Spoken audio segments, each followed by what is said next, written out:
안녕하세요. A큐브의 이현석 이사입니다. 오늘도 지난 시간에 이어서 법인 전환 컨설팅 사례에 대한 이야기를 한번 나눠보겠습니다. 오늘 사례는요, 조금 제 기억에 굉장히 어렵고 힘들었던, 그리고 대표님 입장에서는 아마 당신도 컨설팅, 우리 회사 법인 전환 컨설팅 하기 힘들걸?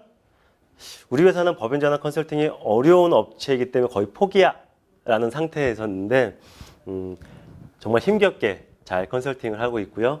그 대표님과는 지금도 경영관리 컨설팅 때문에 자주 매 한 2개월에 한 번씩은 지금도 꾸준히 찾아뵈면서 좋은 관계를 하고 있는 아주 재밌는, 힘들어서 재밌었던 그런 기억이었습니다. 일단은 그렇습니다. 이 회사 같은 경우는요, 대표님께서 먼저 법인 전환에 관심이 많으셨고요. 우리는 법인 전환 하고 싶다, 해야 된다 라고 생각하고 계셨습니다. 2018년도 12월 31일 기준 매출로 성실신고 대상자가 되지 않기 위해서 7억 4천만 원 정도에 딱 맞춰갖고 매출을 딱 맞추셨어요. 업종은 기계설비 공사업이었습니다.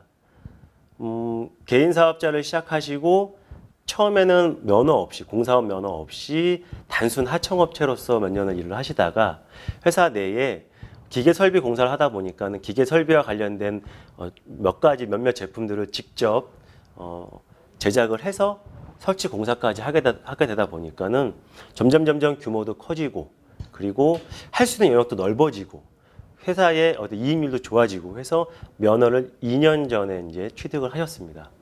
그래서 이제 주로 거래처로는 공공기관, 공기업이나 혹은 지자체의 입찰을 통해서 매출을 이제 전체적인 매출의 한 80% 정도는 그렇게 굉장히 좋은 입찰 조건으로 좋은 거래처였죠. 그러다 보니까는 이제 쭉 성장을 하는 과정 속에서 이분이 처음으로 성실신고 확인 제도가 어떤 거다라는 걸 알게 되셨고, 2018년도에 좀 걱정이 많으셨어요. 지금 일이 좀 계속 잘 되고 있고 2019년도에는 여러 가지 이유로 인해서 매출이 거의 확정적으로 최소 14, 5억까지는 될 수 있겠구나라는 생각이 들었는데 2018년도 같은 경우야 1, 2천만 원, 3, 4천만 원이니까 매출을 2월에서 2019년도로 좀 넘기고 성실 대상자는 피했습니다. 그런데 도저히 2019년도에는 성실 대상자를 피할 수가 없을 것 같아서 연초부터 세무사 사무실이라든가 이 건설업 면허를 취득 대행이나 또는 면허 양수도라든가 이런 것들을 전문으로 하는 면허 대행 업체들하고도 상담을 진행하셨습니다. 그 결과 과거의 실적, 제일 중요한 공사업체들은 실적이거든요. 과거의 실적에 따라서 지금 현재 입찰 가능한 시공 능력이 우리가 인정이 되어집니다. 그래서 과거의 실적들이 잘 이어져 와야 되는데 그 실적들을 이어오려면은 포괄적 양도양수라는 방식을 통해서 해야 되고, 그 절차가 생각보다 굉장히 어렵더라. 신규 취득보다는 훨씬 더 어렵다라는 얘기를 들으셨고요. 세무사 사무실 통해서 상담을 받았을 때는 부동산을 보유하고 있기 때문에 법인 전환으로 하자면 포괄적 양도양수는 할 수는 있으나 굉장히 많이 세금이 나옵니다. 또는 자본금도 굉장히 많은 금액을 자본금이 필요로 합니다. 라고 해서 굉장히 절망적인 상태였습니다. 1차적인 얘기로는 세금도 약 4천만 원, 5천만 원, 1, 2천만 원보다 훨씬 더 큰 금액이다. 면허 대행 업체에서는 여러 가지 면에서 쉽지 않다. 신규로 따보자. 라는 얘기만 나오다 그 어느 곳에서도 쉽게 방법이 있을 것 같다는 얘기를 못 들으셨습니다. 그래서 저 또한 저가 상담할 당시에도 정말 하고는 싶은데 아마 저희 회사는 법인 전환이 안 될 거예요. 그래서 지금 다른 방법을 고민 중에 있습니다. 그런 상태에서 중간에 한 대표님의 소개로 그래도 믿져야 본전이니 한번 만나라 또 보고 다른 방법을 고민해 봐라 라고 해서 제가 2019년도 4월 달에 만나 뵀던 대표님입니다. 그래서 참 기억에 남는 대표님인데요. 일단 이분 같은 경우는 면허 이전이 제일 중요하죠. 일단 그 면허 이전은 반드시 포괄적 양도양수를 해야지 면허가 이전이 되고, 부동산이 있는 상태에서 포괄적 양도양수를 할 때에는 취등록세, 해당 사업용 부동산에 개인에서 법인으로 이전되면서 또다시 취등록세가 발생이 되고요.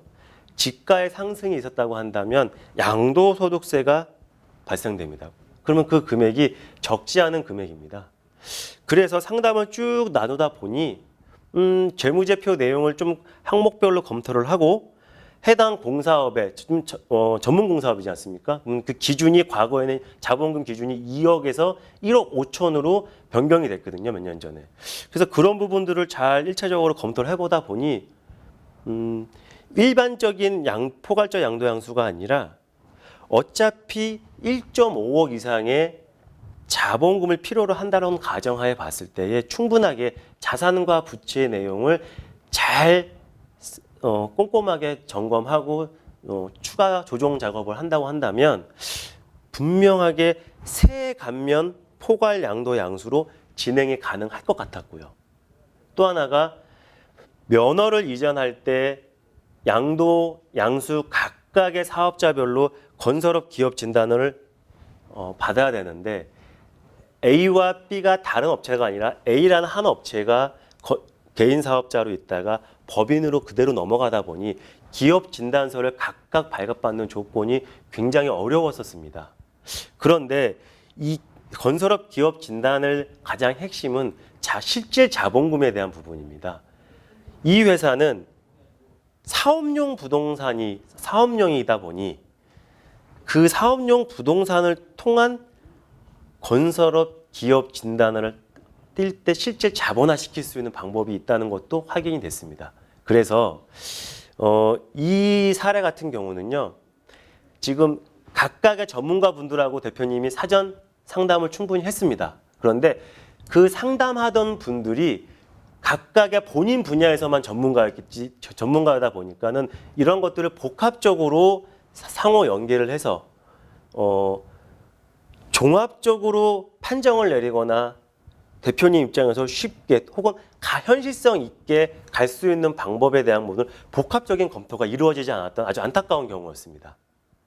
그래서 제가 저희 컨설팅 세무회계법인 같은 하고 함께 연합을 해갖고 건설업 기본법상에 나와 있는 건설업 관리 규정의 건설업 기업 진단 지침과 소득세법, 조특세법 같은 경우는 우리가 세금에 대한 감면이나 이월 과세를 받아야 되기 때문에 조특세법과 지방세법의 시행령 부분들을 함께 연계해서 복합적으로 검토를 해서 좀 특이했던 것들이 양수도 계약서를 2건을 작성해서 신고를 했습니다. 우선 면허를 넘기기 위해서 건설업 면허 양수도 계약 조건을 맞춰서 작성을 하고 그 기준에 맞춰서 이제 신고가 됐던 부분이고요. 또 하나가 우리가 취득세 감면을 위해서 그 다음에 양도소득세 2월 과세 신청을 하기 위해서 세감면 포괄 양도 양수 계약서를 작성해서 신고했던 이렇게 좀 어려웠지만 굉장히 저 또한 큰 경험을 할 수 있었고 대표님 입장에서 굉장히 당황해 하시면서 법인 전환 꼭 해야 되는데 안 그러면 세금 부담이라든가 여러 가지 부분에 있어서 상대적인 어떤 어려움이 많을 텐데 어떻게 하는 큰 고민거리를 해결해 드리고 정말 법인 전환하면서 크게 인정받았던 그런 좋은 사례가 있었기 때문에 제가 함께 여러분들과 해본 내용입니다. 자, 오늘의 내용이 도움이 되셨다고 한다면 좋아요, 구독 눌러주시고요. 응원의 댓글도 부탁드리겠습니다. 감사합니다.